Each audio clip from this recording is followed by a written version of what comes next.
به نام تنها یگانه فرمانروای حقیقی السیا. به لطف شما وارد جلسه تراپی شدیم. در ابتدا به من جدایی مادر و فرزند رو نشون دادید. از دوستمون پرسیدم که آیا در کنار مادرت بزرگ شدی یا نه، که گفتن که بله کنار مادر بزرگ شدن. اما جالب بود در ادامه متوجه شدم که خودشون از فرزندشون جدا شدن و در واقع این فاصله بین مادر و فرزند که نشون دادید جدایی بین خودشون از فرزندشون بوده و این براشون خیلی دردآور بود. رفتیم سر همون صحنه، شما حضور داشتید، فرمودید بارها درس وابستگی رو نسبت به افراد مختلف و حتی فرزند سر راهت گذاشتم تا پاسش کنی، تا بدونی که لیلایت منم. حالا که آگاه شدی دیگه درسشو پاس کن تا دیگه برات تکرار نشه. یه صحنه عروسی به من نشون دادید که ایشون با غم و حسرت نگاه میکردن که با همراهی دوستمون متوجه شدیم که عروسی عمه‌شون بوده و ایشون وابستگی شدیدی به عمه‌شون داشتن و دوست نداشتن که ایشون ازدواج کنه.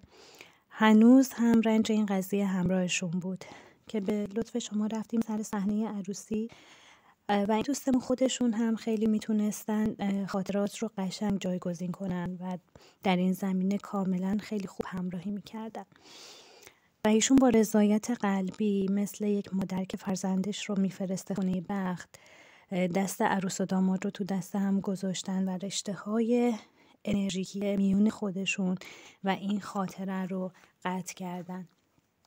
یه صحنه تصادف به من نشون دادید که گفتن صحنه تصادفی بوده که 2 بچه تصادف کردن و خونشون روی زمین ریخته و برایشون صحنه دردآور و رنجاوری بوده که به لطف شما رفتیم سر صحنه اون خاطره رو بازسازی کردیم و حال ایشون خیلی بهتر شد نسبت به این قضیه و این تصاویر و صحنه‌هایی از کودکی براشون اومد بالا که در تنهایی خودشون به بقیه بچه‌ها نگاه می‌کردن و انگار نمیتونستن با اونا ارتباطی رو که دوست دارن بگیرن. شما به بنده نشون دادید که در تک تک اون لحظه ها و در تک تک اون صحنه ها شما کنارش بودید و فرمودید من پیش تو بودم، تو تنها نبودی، برای تو لازم بود که شاهد و ناظر بودن و یاد بگیری.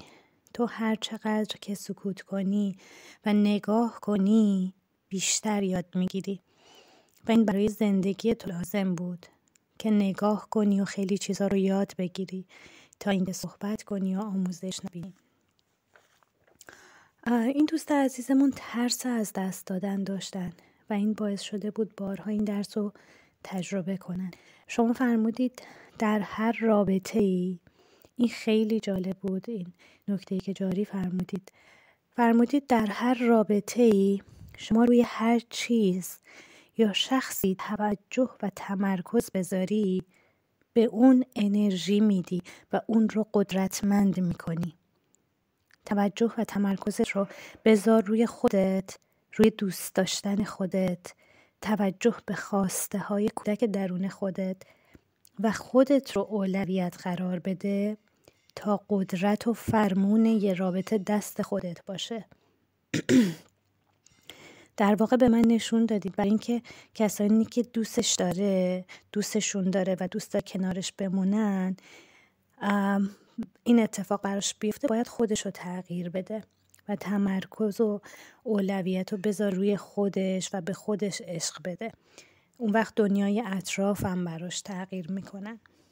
برای همین ترس از دست دادن رفتیم سر یه صحنه‌ای که اون طرف مقابلشون ترکش کرده بودن و شما انرژی مبارکتون رو بهش جاری فرمودید و بهش قدرت دادید که خودش بخواد که این جدایی اتفاق بیفته و با ترس از دست دادنش رو به رو بشه و بتونه ترک کنه شخص یا تصاویری رو که به کودک درونش آسیب میزنن و ایشون میگفتن که چقدر بعد از این تجربه راحت و رها و آزاد شدن و روند کارم دستشون اومد که برای خاطرات مشابه به همین شیوه نور آگاهی رو بتابونن و با انرژی که از شما دریافت کردن همین روند رو برای تراپی کودک درونشون ادامه بدن.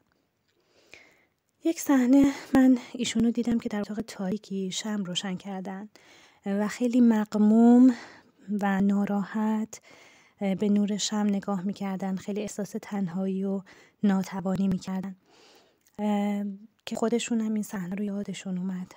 شما در اون صحنه کنارشون بودین، بهش فرمودید که من همیشه کنار تو بودم و هستم و در آغوش گرفتیدش و کودکش رو نوازش کردید. ایشون هم متقابلا به شما عشق ورزی میکردن و چقدر زیبا بود تصویر عشق ورزی خالق و مخلوق. شکر و سجده و سپاس برای این تجربه ارزشمند.